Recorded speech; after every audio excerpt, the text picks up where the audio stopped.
It was just another quiet night at Eli Mercer's rundown junkyard on the edge of the Nevada desert, nothing but rusted cars, scattered tools, and the distant sound of wind brushing through dry bushes. Eli, a lean man with grease-stained hands and tired eyes, was leaning back in an old lawn chair, sipping cold coffee and staring at the stars.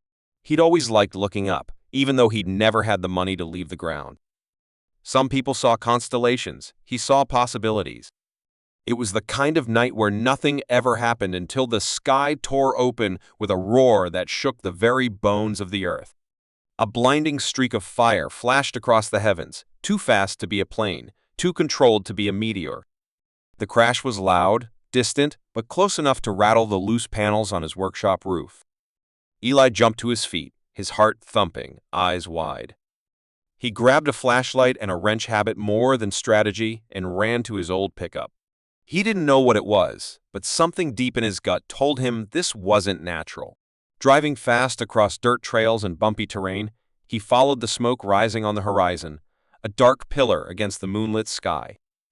After 10 minutes of reckless speeding, he reached a shallow crater in the desert floor, glowing faintly blue, and inside it was something he couldn't believe, an object too smooth, too symmetrical, too strange to be anything built on Earth.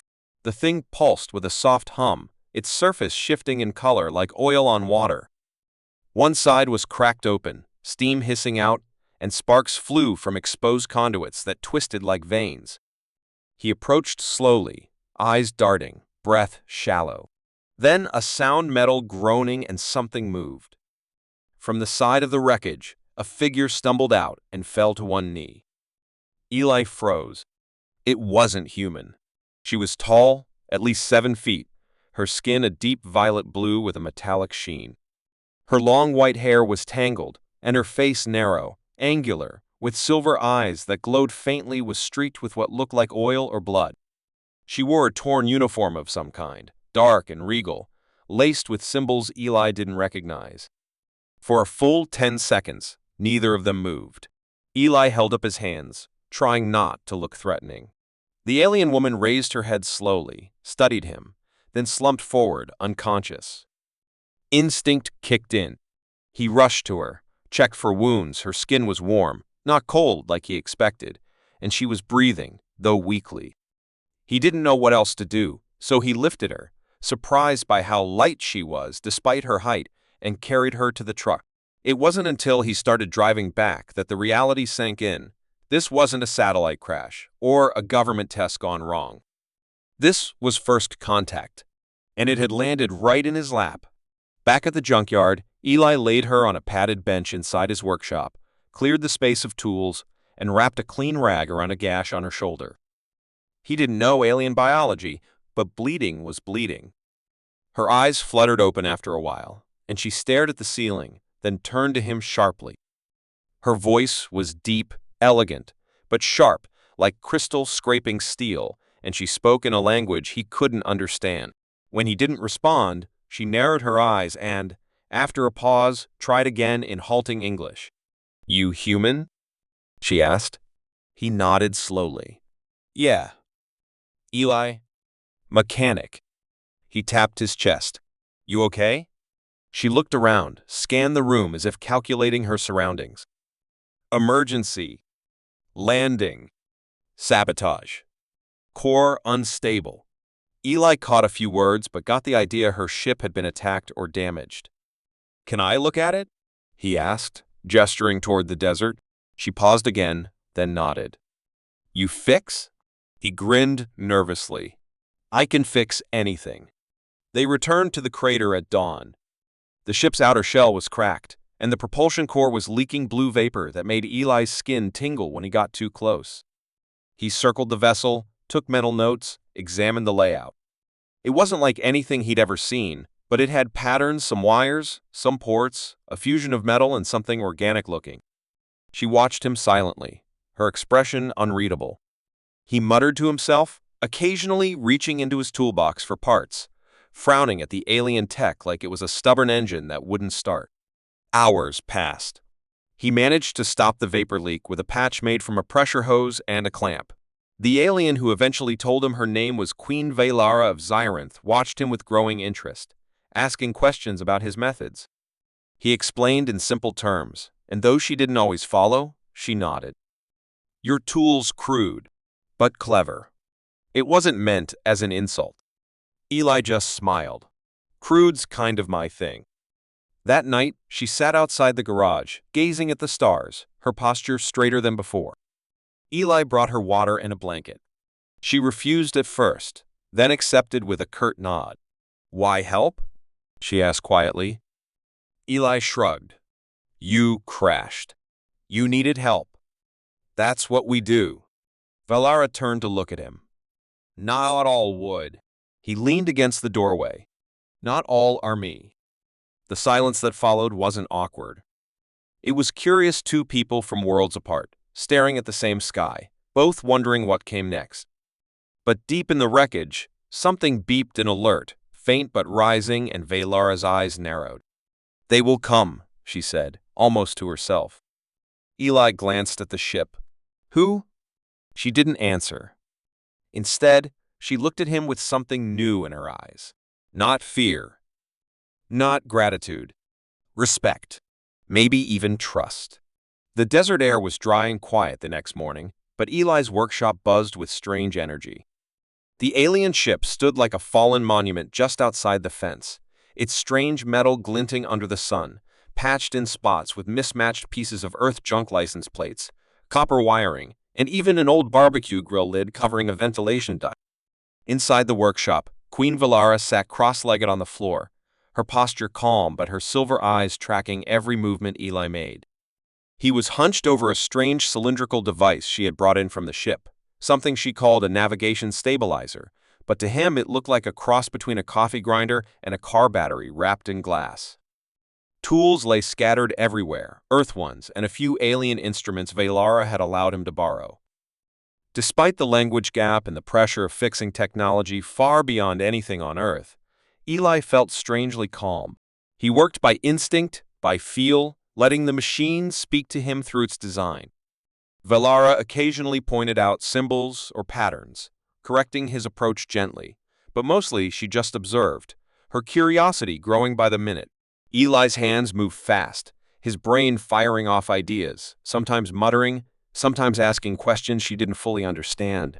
But she answered anyway, slowly building a strange partnership neither had expected. The sun climbed higher, and as the hours passed, Eli noticed something odd. Valara's ship was more than a vehicle. It seemed to respond to emotion or touch, like it had some kind of neural connection.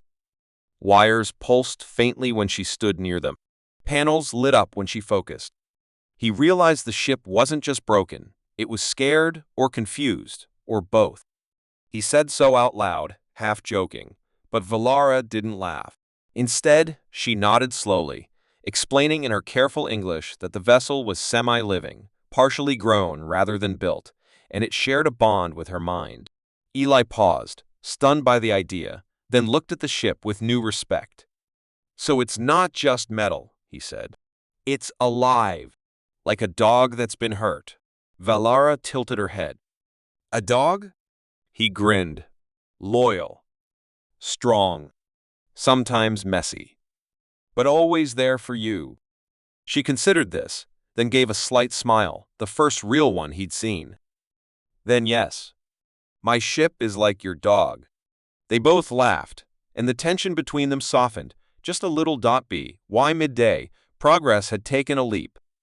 Eli had repaired 2 damaged cooling lines, using the copper tubing from an old refrigerator, and sealed a leak with a mix of industrial glue and heat from a blowtorch. He didn't always know the names of what he was fixing, but he could tell when something clicked, when energy flowed right. Valara watched him bypass a control circuit, using a rusty transistor board from a broken radio, and her expression shifted from confusion to admiration. Your methods. Illogical, she said, but they work. Eli wiped sweat from his brow and chuckled. Welcome to human engineering. We don't always know what we're doing, but we make it work. She nodded thoughtfully, repeating his phrase under her breath. Make it work. Something about the way she said it made him stop. There was a weight in those words, as if they meant more to her than just fixing a ship. Like it reminded her of something she'd forgotten. Maybe hope. Just as the stabilizer flickered back to life and the ship's core hummed stronger than before, a sudden sharp sound cracked through the sky like lightning without clouds. Both of them froze. Eli stepped outside, scanning the horizon. Then he saw it, a black sphere, no bigger than a basketball, floating above the sand, utterly silent, its surface gleaming like obsidian. It moved with impossible grace, shifting direction without tilting, scanning the area with a red light pulsing from its center. Vala rushed out behind him and stopped dead. "Assassin drone," she said in a low voice. "Zarenthi technology, but not mine." Eli didn't ask questions. His instincts kicked in. The drone was scanning, not attacking yet, but he knew that wouldn't last. "Get inside," he said, pushing her gently toward the garage. "No. It seeks me," she replied, standing tall despite her wounds. "I must destroy it." Eli didn't argue. Instead, he ran back inside, yanked open a storage bin, and grabbed an old industrial magnet, a bundle of copper wire, and a microwave oven with the cover already off. "Buy me 2 minutes," he said, eyes locked on the drone as it drew closer. Valara raised her hand, and a soft ripple of energy surged from her fingertips, creating a faint shimmering wall between them and the machine. The drone paused, analyzing. That gave Eli time. Working faster than he ever had, Eli rigged a coil from the microwave parts, wrapped the magnet in wire, and created a makeshift electromagnetic pulse device, ugly, unstable, but maybe strong enough. He attached it to the end of a broomstick and stepped outside. Valara glanced at him, confused. "What is that?" He smiled. "Human trick." The drone hovered closer, red light flaring. Eli stepped forward, heart racing. When it came within range, he jammed the magnet forward and triggered the pulse. A sharp crack of energy burst out, and the drone let out a distorted whine before falling to the sand, twitching once, then going still. Smoke rose from its center. Valara stared at the wrecked drone, then back at Eli, stunned. No weapons. No shields. How? He shrugged, trying to slow his breathing. "It's amazing what you can do with junk if you're desperate enough." Later that night, after they made sure there were no more drones nearby, they sat again under the stars. This time, Valara looked at him differently, not as a primitive creature from an undeveloped world, but as something rarer, a problem solver who didn't wait for perfect tools to act. "You saved me," she said quietly. Again. Eli shook his head. "I just did what anyone would do." She didn't correct him, but her eyes said otherwise. "Your people, dangerous, unpredictable, but brilliant." He looked at her, surprised by the softness in her voice. "Thanks, I guess." She leaned back, looking up at the stars. "I was taught humans were simple, weak. But you." She paused. "You fix what others throw away." Eli smiled, thinking of his junkyard, his whole life built around broken things. "Yeah," he said. "I guess I do." In the darkness, the ship pulsed faintly, stronger than before, as if sensing her recovery. But neither of them noticed the flicker of motion beyond the dunes, another shape watching, waiting. The danger wasn't over. But something had changed. Valara was no longer alone. And Eli, the human mechanic who never fit in, had just become more important than he ever imagined, not just to her, but to something much larger waiting in the stars. The next morning arrived with a strange quietness, the kind that felt heavy, like the world was holding its breath. Eli woke up with his back aching from sleeping on a cold metal bench, but his thoughts were on the drone from the night before and what it meant. Valara had said someone wanted her dead, and now that same someone knew where she had crash-landed. She stood outside, her long white hair glinting in the morning sun, her eyes distant, as if she were hearing voices across space. Eli walked over with 2 mugs of bitter coffee, one of which she still wasn't sure how to drink, and handed it to her anyway. "You think more are coming?" he asked quietly. Valara didn't answer right away. Her eyes were scanning the horizon, but her mind was elsewhere. "My escort ship," she said finally. "They will be here within the hour." Ellie blinked. Wait, you're leaving? Her voice was calm but firm. Yes. My people are searching for me. I must return and report the attack. I must show them I survived. He looked away, trying not to show the disappointment rising in his chest. He wasn't sure what he'd expected, but the thought of her disappearing into the stars without a goodbye felt wrong. She seemed to sense it because she added, "You will come with me. I have made my decision." That caught him off. Guard, come with you. To space? She turned to him, and this time her voice carried authority. You are now part of this. You repaired my ship with your own hands. You saved my life. Twice. Under Zarenthi law, that makes you more than just a helper. It makes you a witness and a valuable one. Eli opened his mouth to argue but stopped. Maybe it was curiosity. Maybe it was the spark of something else forming between them, but he found himself nodding slowly. All right then. I guess I'm gonna space. The ship, still slightly battered but holding together, lifted off with a soundless hum later that day. Eli sat in the co-pilot seat, trying to hide the mix of panic and excitement in his chest.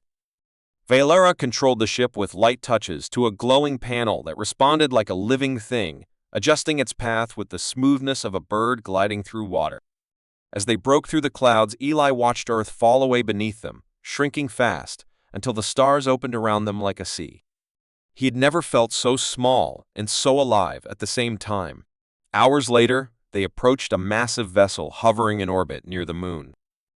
It wasn't just a ship, it was a floating city, sleek and symmetrical, with towers of silver and blue light rising from its back.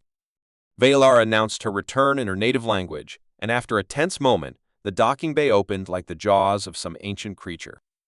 As they landed, Eli saw soldiers in ceremonial armor waiting with weapons holstered but hands tense. Valara stepped out first, head high, her presence commanding, while Eli followed awkwardly behind, wearing jeans and a flannel shirt, completely out of place in a world of glowing uniforms and alien decorum. Inside the vessel, the halls were wide and lit with a soft blue glow. Murals of Zarenthi history lined the walls, tall figures in battle, fleets of ships stretching across galaxies, councils making decisions that shaped empires. Eli couldn't read the language, but the images told enough of a story. He was taken to a side chamber while Valara addressed her people, and for a while he sat alone, wondering if he had made a huge mistake. But then the doors opened, and a tall, stern-looking Zarenthi male entered, flanked by 2 guards. His tone was cold, clipped. "You are the human?" Eli stood. "Name's Eli Mercer. Mechanic." The alien gave a single nod. "You will speak before the council. The Queen has named you as her official savior. This gives you the right to be heard." Eli frowned. "Wait, I thought I was just tagging along." The alien didn't smile. "You are now part of royal proceedings. Prepare yourself." And then he left. The council chamber was a grand circular room with high ceilings and a wide platform at its center, surrounded by dozens of alien leaders seated in rising rows, their eyes glowing faintly as they studied Eli like he was some strange insect. Valara stood beside him, dressed in her formal armor now restored to its full glory. She stepped forward and began to speak in Zarenthi, her voice calm and full of power. Eli couldn't understand the words, but he could feel the weight of what she was saying. She gestured toward him several times, and each time, murmurs spread through the room. Some looked shocked, others skeptical, but no one interrupted. Finally, she switched to English, just for a moment. "Let them hear your words," she said, stepping aside. Eli cleared his throat. I'm Eli Mercer. I run a junkyard back on Earth. I didn't mean to get involved in any royal business, but I saw a ship crash and someone in trouble. So, I helped. That's it. I used what I had: scrap metal, old tools, stuff you'd throw away. But sometimes, that's all you need.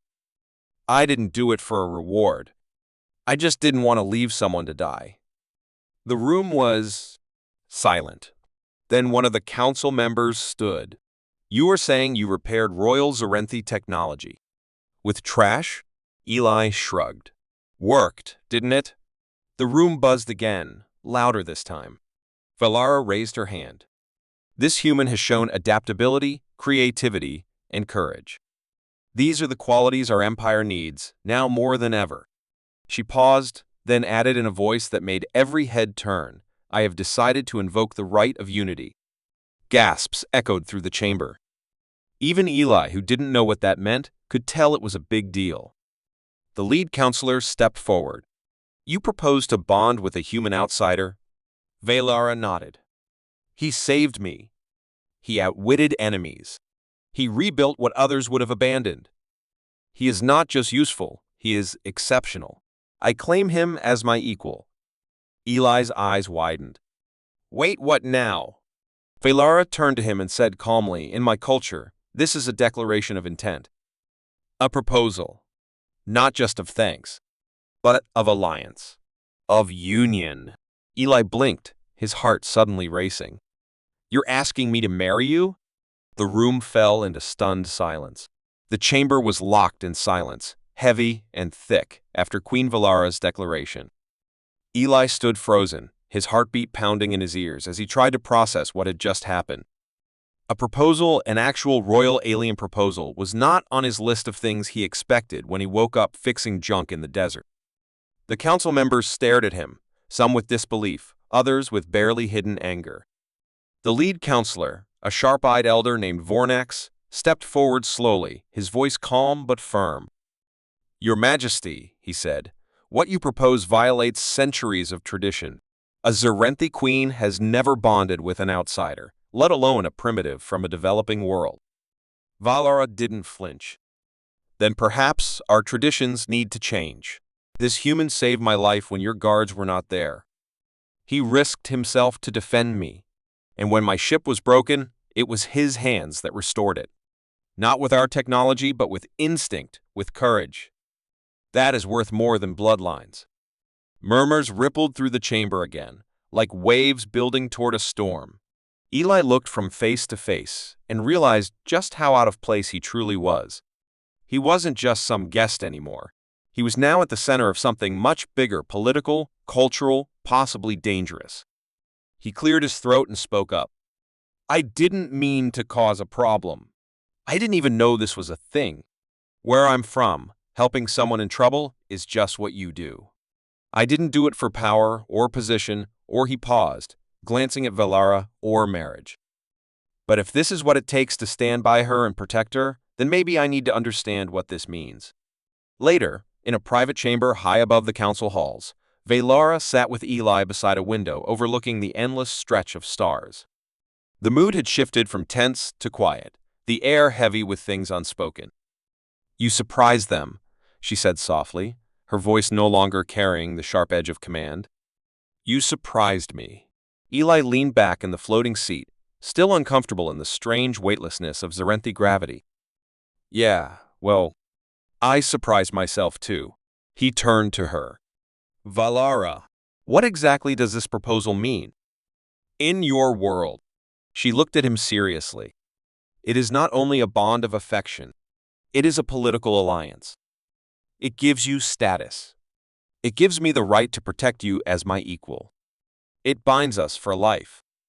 Eli exhaled slowly. And if I say no? She hesitated. Then you would be seen as a threat to unity. Some would say I dishonored the throne. You could be sent back or worse. Eli didn't like the sound of worse.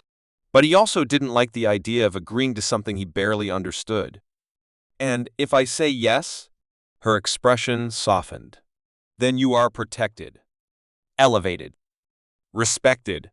You would become a voice in the empire. My voice. And perhaps more. He ran a hand through his hair. That's a lot for a guy who still uses duct tape to fix things. She smiled faintly. Duct tape saved my life.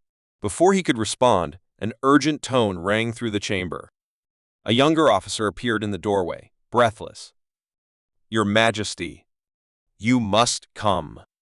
The sovereign tribunals demand an emergency hearing. They say your bond with the human has triggered unrest. Valara's face darkened. Unrest? The officer nodded. There are protests. A faction loyal to House Velka says you've broken sacred law. They are threatening to challenge your rule. Eli looked at her, confused. You're telling me this whole empire is shaking because I fixed your ship? Valara stood. Not just that. Because I chose you. Because you are human. And because they fear change. She turned to him. You must come with me. Stand beside me, as my partner. Eli followed her through the corridors, his mind spinning. He had been in fights before bar brawls, shady deals gone wrong, small-town politics, but never anything that felt this vast, this heavy. When they reached the tribunal hall, it was filled with hundreds of Zirenthi leaders, each wearing the emblems of their houses, their expressions hard and unreadable. A hologram of Eli's face flickered in the center of the room, surrounded by alien symbols he couldn't read but suspected weren't compliments. One of the tribunal judges, a tall, blue-skinned female with a long crest down her head, spoke first. Queen Valara, you stand accused of breaking the oath of lineage. By offering a right of unity to a non-Zirenthi, you disrupt the balance of power among the noble houses. Valara lifted her chin. I acted within my right. The law does not forbid bonding with an outsider, only that the partner must prove worthy. He has proven this. The judge gestured toward Eli. Let the outsider speak. Let him declare his intentions before the tribunal. Eli stepped forward, throat dry. The room felt like it was closing in. But he met their eyes, one by one. I'm Eli Mercer. I didn't come here to break your laws or steal your queen. I didn't even know any of this was real until a few days ago. But I saw someone in need and I helped. That's what I do. And yeah, I'm human. Maybe that makes me strange to you.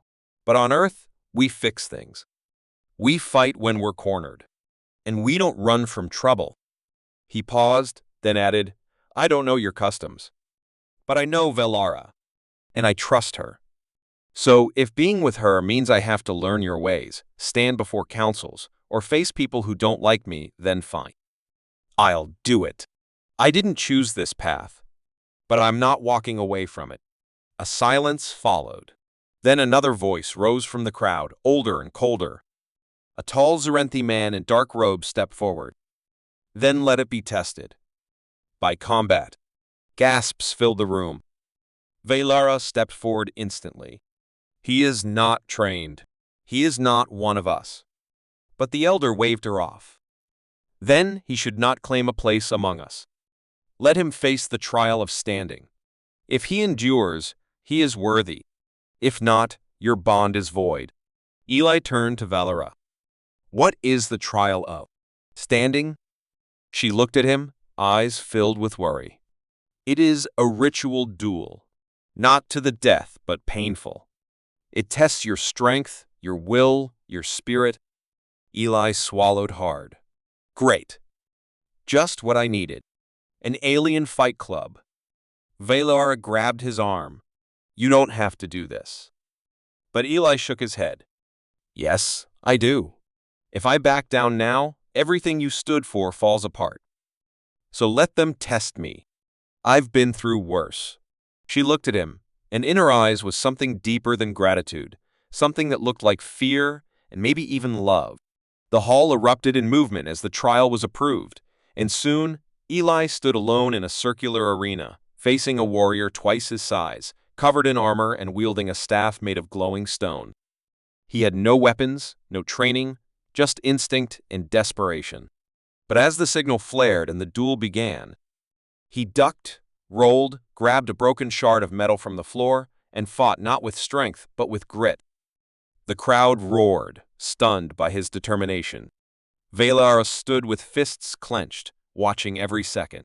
And as Eli landed a final blow that sent the warrior crashing to the ground, the hall fell silent once more. Then, slowly, applause began. First from one counselor, then another. Then the room erupted. Eli, bruised and bleeding, stood tall in the center of the arena as the judges declared him worthy. Valara rushed forward, lifting his hand before the crowd. And in that moment, Eli knew this wasn't just about politics or pressure anymore. It was real. She was real. And what came next would change everything. The silence that followed Eli's victory in the arena echoed louder than the cheers that had come before. His bruises still throbbed, his lungs burned from the effort, and his knuckles bled from gripping that jagged shard of metal too tightly. But he stood tall, surrounded by a sea of alien eyes, now looking at him not with suspicion, but with something far closer to respect.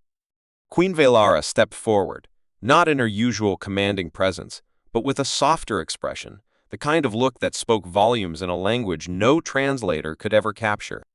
She placed her hand on Eli's shoulder, and the gesture was simple, but its meaning shook the entire council chamber.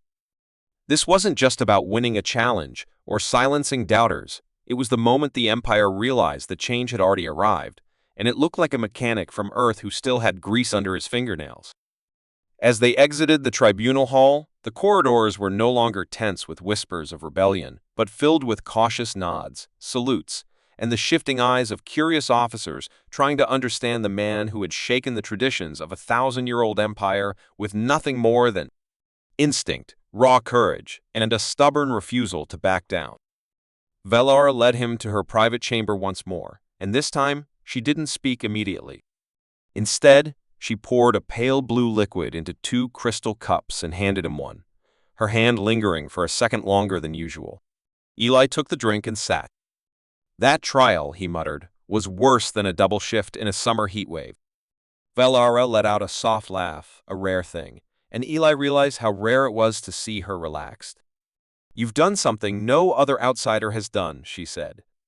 "You've earned not just my people's attention, but their trust." He looked at her seriously. "Was that enough? Will they stop trying to tear you down?" She nodded slowly. "For now. But the galaxy is never still. There are always threats within and beyond."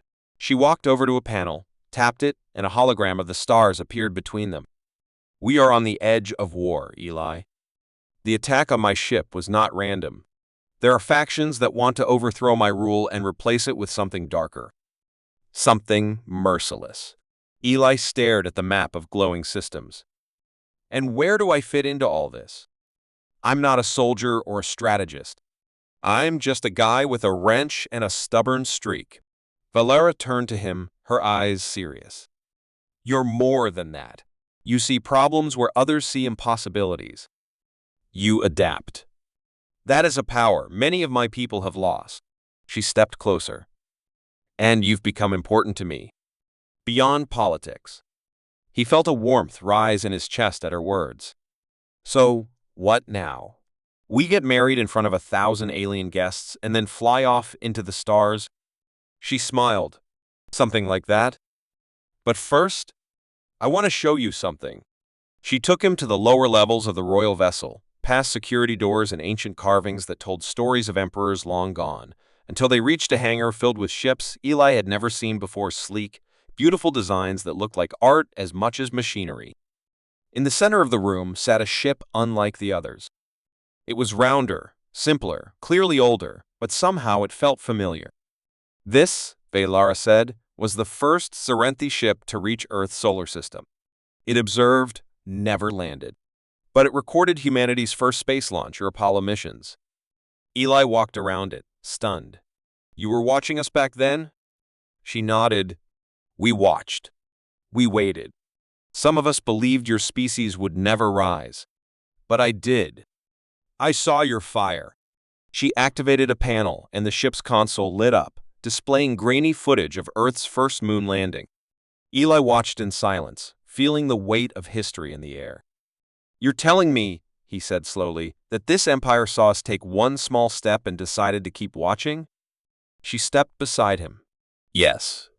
And now, one of you has taken a bigger step, one that changed us."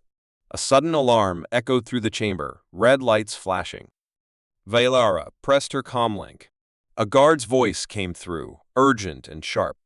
"We have incoming. Unidentified ships approaching from the Velkin Rift. No transponders. Formation indicates assault." Velara's expression hardened. "Prepare defenses. Shield all civilian decks." She turned to Eli. "It's them. The ones who wanted me dead. They didn't expect me to survive the crash. Now they're trying to finish what they started. Eli grabbed a nearby toolkit because even in a galaxy full of lasers and shields, his first instinct was still to fix something. What can I do? She paused, then led him to the control room. This ship, our oldest, has a cloaking field and EMP core, but it hasn't worked in decades. If you can get it running, we can hit them with a pulse and blind their systems long enough to launch a counterattack. Eli looked at the ship again, heart pounding. You're giving me your great-grandmother's spaceship and asking me to hotwire it in the middle of a war? Valara stepped close and placed something cold in his palm, a tiny, worn metal wrench. It's yours now. Do what humans do best. Surprise them. And then she was gone, off to lead her fleet, leaving Eli alone with a ticking countdown and a ship that hadn't flown in centuries. He worked fast, sweating as wires sparked and circuits screamed, stripping down ancient tech and rigging it with whatever he could find in the old maintenance drawers. He talked to himself like he always did when nerves got bad, muttering about Earth tech, duct tape, and how this was the worst date ever. But piece by piece, the systems came online. Not clean, not pretty, but working. The hum of power returned to the core, and as enemy ships closed in, he activated the EMP burst. A wave of blue light exploded outward, and from the observation windows above, the enemy fleet flickered, shields dropped, weapons died, engines spun out of control. Zarenthi fighters moved in like hawks, and the battle was over before it began. Hours later, after the smoke cleared and celebrations began, Valara found Eli in the hangar, sitting on the ramp of the old ship with his wrench in his hand and grease on his face. "You did it," she said quietly. He looked up and smiled. "I always wanted to say this, but I saved the galaxy with a wrench." She sat beside him, took his hand, and looked at the stars beyond the hangar doors. "Will you stay?"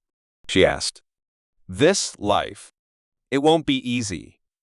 There will be threats, expectations." Eli looked at her, then at the wrench in his hand. "I've never been afraid of hard work. And as long as you're in it, I'm in it." She smiled, then stood. "Then come. The bond ceremony begins soon. And afterward, I want to show you our future." He followed her through the silver halls, through a world no longer foreign, and as the doors to the royal chamber opened and the crowd stood to greet them, Eli realized something simple and powerful. He hadn't just fixed a ship or helped a queen. He had changed an empire with nothing but his hands, his heart, and one small wrench.